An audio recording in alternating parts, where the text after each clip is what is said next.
ओम नमः सिद्धेभ्यः। ओम नमः सिद्धेभ्यः। ओम नमः सिद्धेभ्यः। सरस्वती नमस्तुभ्यं वरदे कामरूपिणे विद्यारंभं करिष्यामि सिद्धिर्भवतु मे सदा। सरस्वती सभा मध्ये सुलक्ष्मी ज्ञान रूपिणी कल्याणी सर्वलोकस्य माता ज्ञानमती मता। जलोदासांगमयी जिनवाणी माता की जय। अयोध्या शाश्वत तीर्थ क्षेत्र की जय। परम पूज्य गणिनी प्रमुख श्री ज्ञानमती माता जी की जय। अभ्यात्माओं, समय हो गया है। संस्कृत व्याकरण की क्लास को प्रारंभ करती हूँ और उसके पश्चात आज तीर्थ वंदना के क्रम में पाशनाथ सुपाशनाथ की जन्मभूमि वाराणसी की यात्रा करेंगे। चलते हैं संस्कृत व्याकरण में। आज संस्कृत व्याकरण में विसर्ग संधि के अंतर्गत हम आएंगे 115 नंबर के सूत्र पर।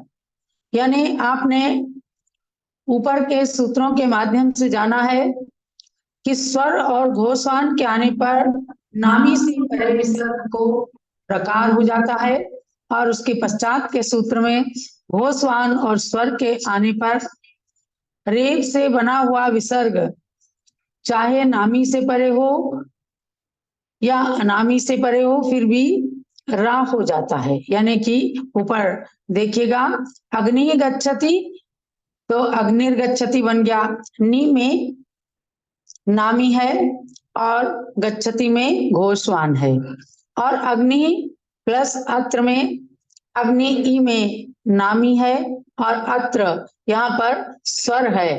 तो एक बार नामी और घोषवान के रहने पर विसर्ग को रा हुआ है और एक बार नामी और स्वर के रहने पर विसर्ग को रा हुआ है। इसलिए दोनों तरह के रूप रवि गच्छति रविर्गच्छति, रवि अत्र रविरत्र, इसी प्रकार से जितने भी रूप हैं एक एक बार घोषवान के आने पर और एक एक बार स्वर के आने पर नामी के पश्चात के विसर्ग को रा हुआ है।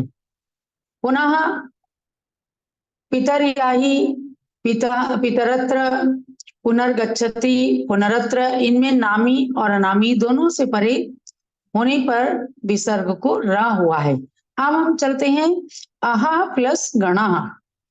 अब देखिएगा आहा प्लस गणा में किस प्रकार से अपन विसर्ग करते हैं। विसर्ग संधि का मतलब ही है कि विसर्ग का जो रूप स्वर या व्यंजन से परे विसर्ग की प्रतिक्रिया क्या होती है, उसका रा बनता है कि ज्यों का त्यों रहता है या केवल लोभ होता है, और फिर संधि होती है, इसी का नाम है विसर्ग संधि।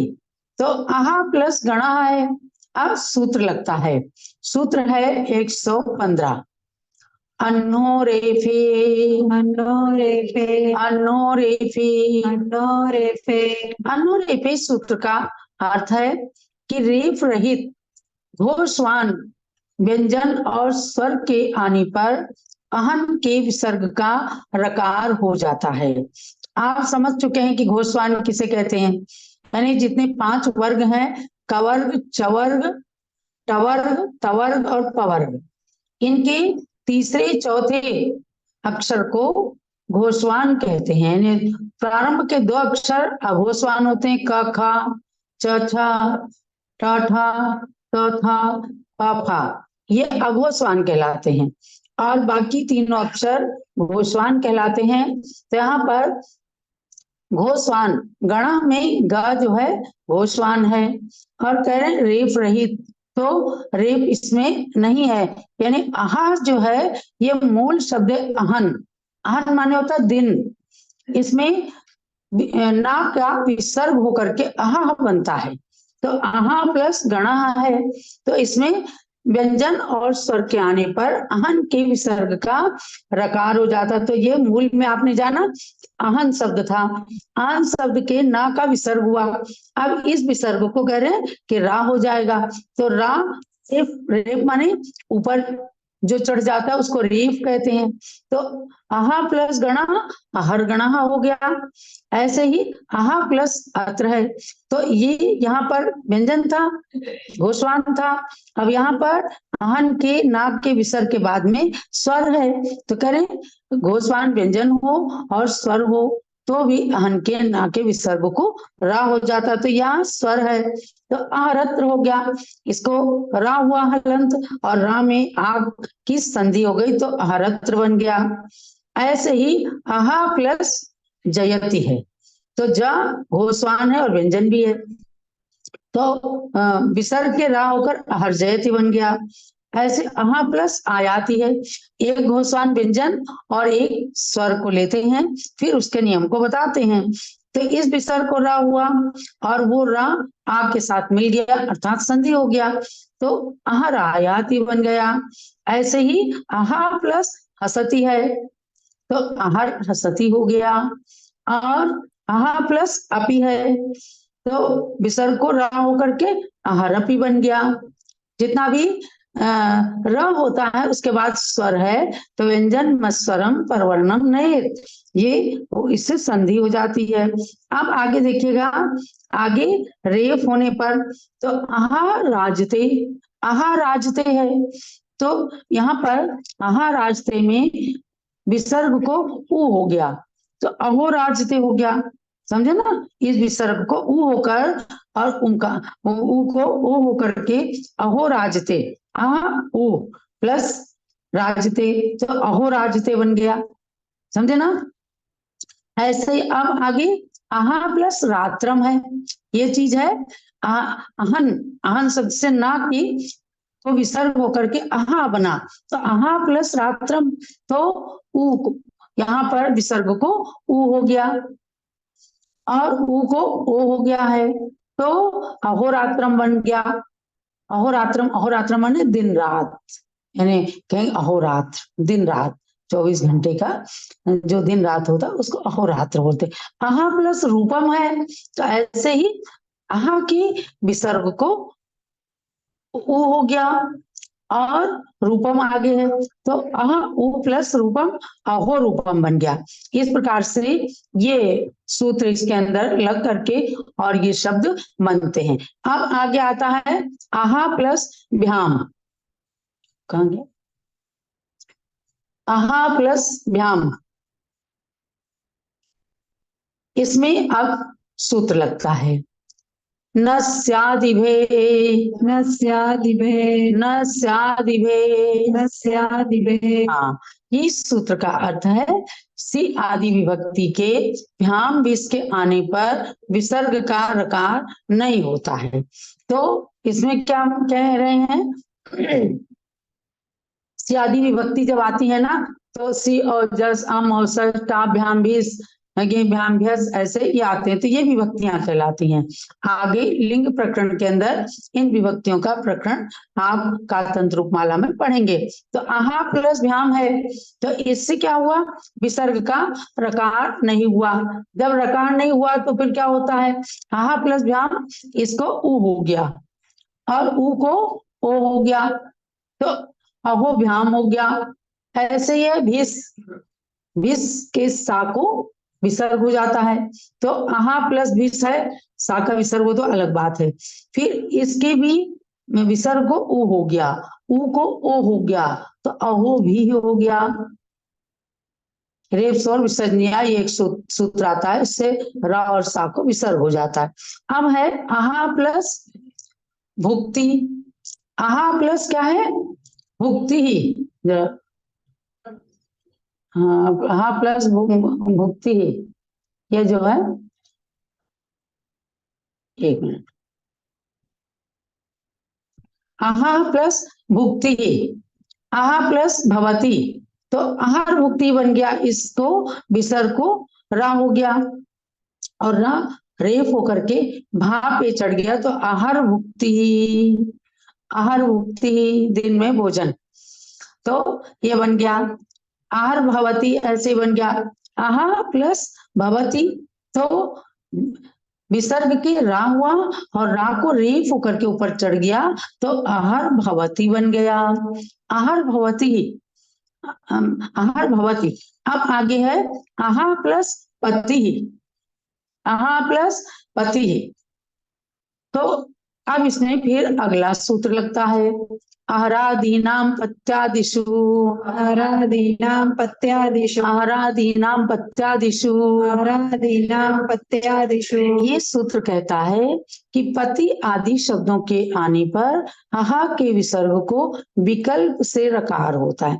विकल्प जहां है वहां दो रूप बनते हैं, तो विकल्प से रकार हुआ इसके विसर्ग को, तो एक बार बना इसको रा हुआ, पापे चढ़ गया, रेफ हो गया, तो आहारपति ही बन गया। और एक बार जब रकार नहीं हुआ तो आहापति ही, इतना ही रहा केवल आहापति में आहारपति ही और आहापति, जिसमें भी विकल्प कहेंगे तो आप समझ लो कि उसके दो रूप बनेंगे। तो यहाँ आहापति और आहारपति ही ऐसे दो रूप बन गए। अब आगे चलिए एषः प्लस करोति, क्या है एषः प्लस करोति। अब इसके लिए अलग सूत्र बनाया है एष सपरो व्यंजने लोप्यः, एष सपरो व्यंजने लोप्यः, एष सपरो व्यंजने लोप्यः, एष सपरो व्यंजने लोप्यः। ये सूत्र कहता है कि व्यंजन के आने पर एष और स के विसर्ग का लोप हो जाता है। तो एष के स के इसके विसर्ग को लोप हो गया, ऐसा करोति है ना, तो उसको हो गया ऐसा करोति, अर्थ वही है ऐसा करोति माने ऐसा करता है, लेकिन इसका लोप हो गया तो अपना क्या बन गया ऐसा करोति। ऐसे ही स गच्छति था तो वो स गच्छति बन गया, क्योंकि रकार के आने पर, ये कह रहे हैं व्यंजन के आने पर, तो व्यंजन आगे क्या करोति का जो है व्यंजन है, उससे एश और सा के विसर्ग का लोप हो जाता है। तो एश के विसर्ग का इसका लोप हुआ और सा के विसर्ग का यहाँ सा गच्छति था ना, तो स गच्छति बन गया। सा गच्छति, ये इच्छति लिख दिया है, स गच्छति।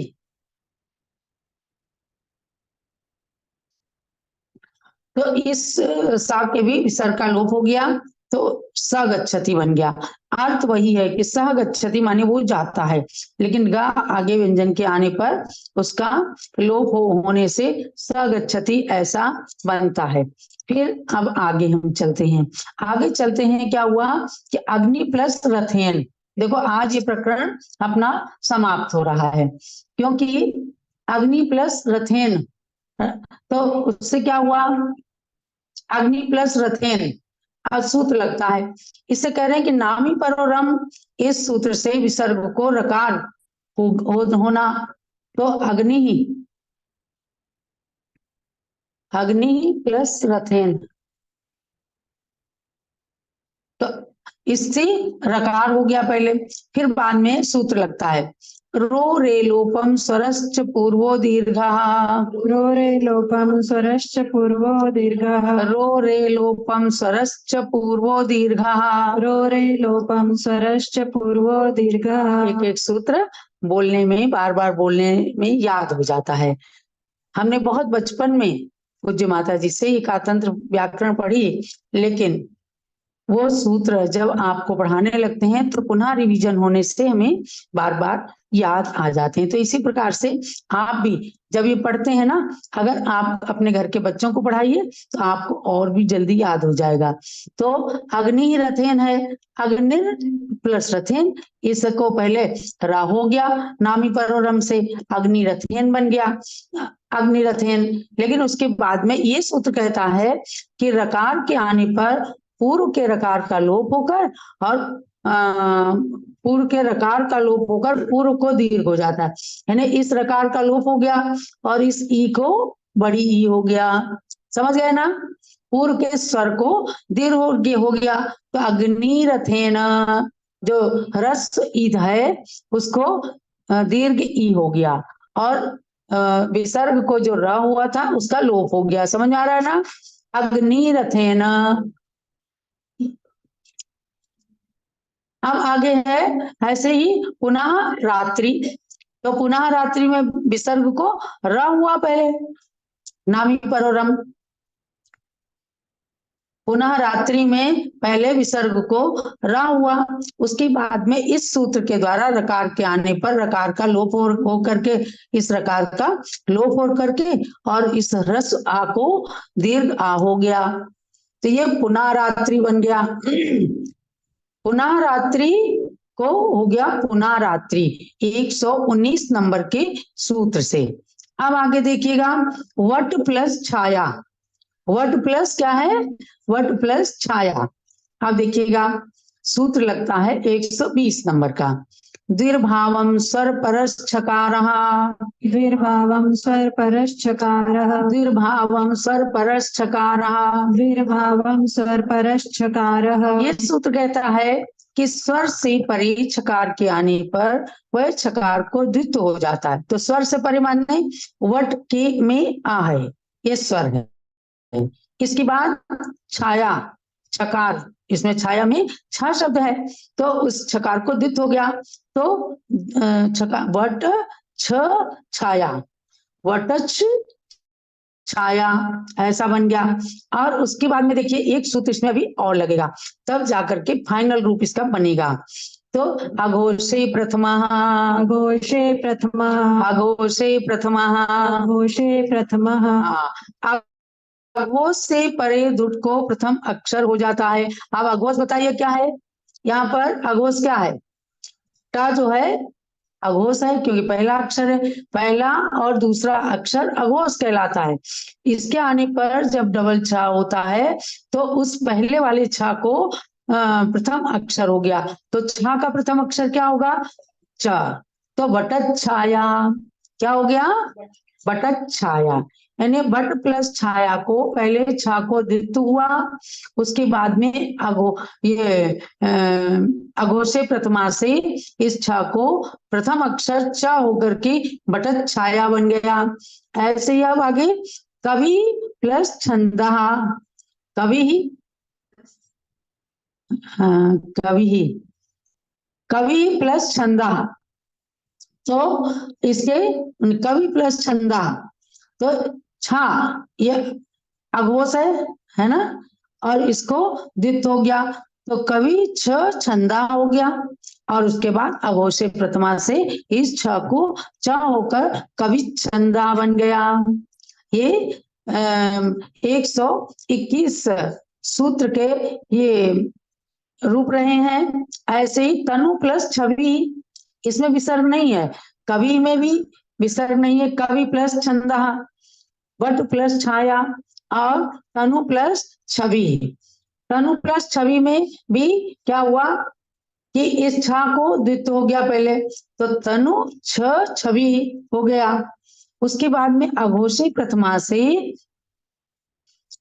इस छा को चा हो गया तो तनु छवि बन गया।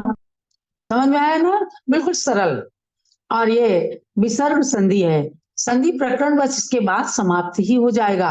तो ये थोड़ा सा विषय है, केवल 2 सूत्र और हैं, 3। अब आगे चलिएगा तो आता है बाला प्लस छादयति। क्या है? बाला प्लस छादयति, बाला प्लस छादयति।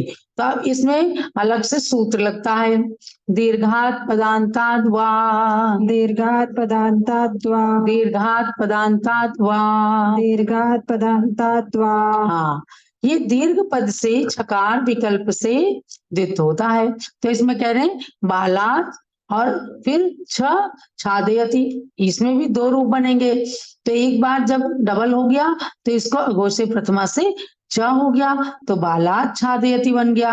और एक बार जब छ नहीं हुआ, छा नहीं हुआ तो उसको चा भी नहीं हुआ, तो बाला छादयति ज्यों की त्यों ऐसा रूप रहा।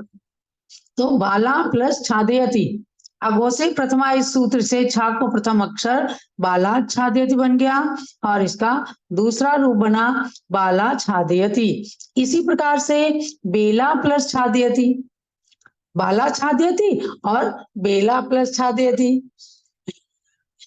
ताजा ताजा नया नया आपको लिख करके, और यद्यपि पुस्तक में लिखा है लेकिन ब्लैक बोर्ड पर देखने से अच्छा समझ में आ जाए। बेला प्लस छादयति, अब इसको एक बार छा को दित हुआ और फिर छा को चा हुआ तो बेला छादयति, और एक बार क्या हुआ बेला छादयति, तो ऐसे बन गया। अब आगे चलिए, आ प्लस छादयति और माँ प्लस छिदत, तो आंग मांगभ्याम नित्यम, मांग्भ्याम नित्यम, आंग मांगभ्याम नित्यम। मांग्भ्याम नित्यम। इस सूत्र का अर्थ है आंग मांग से परे। आंग मांग से मतलब है आ और माँ। आंग मांग से परे छकार के आने पर नित्य ही छकार द्वित्व होता है। तो नित्य ही छकार द्वित्व हुआ मतलब हमेशा, इसमें दो रूप नहीं बन रहे हैं। आ छ छादयति, छकार को द्वित्व हुआ तो द्वित्व माने दो। आ छ छादयति, और फिर अगो से प्रथमा से इस छा को च हो गया तो आच्छादयति बन गया। आच्छादयति, तो इस प्रकार से जब छा को जो है द्वित्व ही होना था नियम से, इसलिए इसके लिए अलग से उनको सूत्र बनाना पड़ा आचार्य देव को। ये आचार्य सर्ववर्म के द्वारा रचित कातंत्र व्याकरण है, और इसकी संस्कृत की टीका करके जो समझाया गया है तो वो श्री भाव सेन त्रैविध्य आचार्य ने उसकी संस्कृत टीका की और उसको हिंदी में बना करके हमें कातंत्र रूपमाला नाम की व्याकरण को पूज्य गणनी ज्ञानमती माता जी ने प्रदान किया है। छोटे छोटे सूत्रों के द्वारा बालकों को, हम सभी बालक हैं, क्योंकि जब जिस चीज में हमारी अज्ञानता होती है, जो चीज हमें मालूम नहीं होती है, उसका प्राथमिक ज्ञान करना माने बाल शिक्षा। तो इसके अंदर शुरू में ही कहा है आचार्य देव ने, बाल बोधाय कथ्यते, बालकों के बोध के लिए यानी बालकों के प्रारंभिक ज्ञान के लिए ये व्याकरण कही जा रही है। तो ऐसे छोटे छोटे सूत्रों से बताया है। तो आप इसके अंदर इस 123 नंबर सूत्र में द्वित्व नियम से हुआ तो आच्छादयति बन गया। आच्छादयति जब द्वित्व हुआ तभी जो है छा को च हुआ तो आच्छादयति बन गया। ऐसे ही माँ प्लस छिदत, इसमें भी छा को द्वित्व नियम से होना है 123 नंबर के सूत्र से।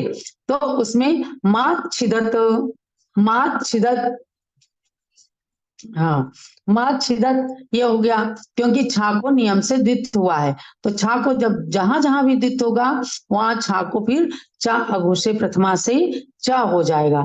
तो माँ छिदत बन गया। अब देखिए दध्यत्र है, दध्यत्र, दध्यत्र शब्द है अब अंतिम सूत्र, संधि का अंतिम सूत्र, प्रकरण का अंतिम सूत्र। इस सूत्र है अस्वरे, अस्वरे, अस्वरे, अस्वरे, अस्वरे माने जहां स्वर नहीं है, यानी व्यंजन के परे व्यंजन को द्वित्व हो जाता है। तो यहाँ धा भी व्यंजन है, यह भी व्यंजन है, तो व्यंजन की परे व्यंजन को, व्यंजन से परे व्यंजन को द्वित्व हो जाता है। तो क्या कह रहे हैं, दध्यत्र, यहाँ धा को द्वित्व हो गया, यानी धा दो बार हो गया और या उसमें मिलना है, तो द ध ध यत्र ऐसे हुआ। उसके बाद में कह रहे हैं कि दुटाम तृतीय चतुर्थेषु, ये 77 नंबर का 77 नंबर का सूत्र है, इससे चतुर्थ अक्षर को तृतीय हो गया। तो एक प्रथम वाले चतुर्थ धा को दा होकर उसमें धा मिल गया तो दध्यत्र हो गया। दध्यत्र, दधी प्लस अत्र, दध्यत्र बन गया द्वित्व होकर के, और पुनः धा को दा होकर के और दध्यत्र बन गया। इस प्रकार से आपको स्वर, व्यंजन, प्रकृति भाव, विसर्ग संधि, इन सब के प्रकरण को समाप्त करते हुए इस कातंत्र व्याकरण के संधि प्रकरण को यहाँ पर समापन किया जा रहा है।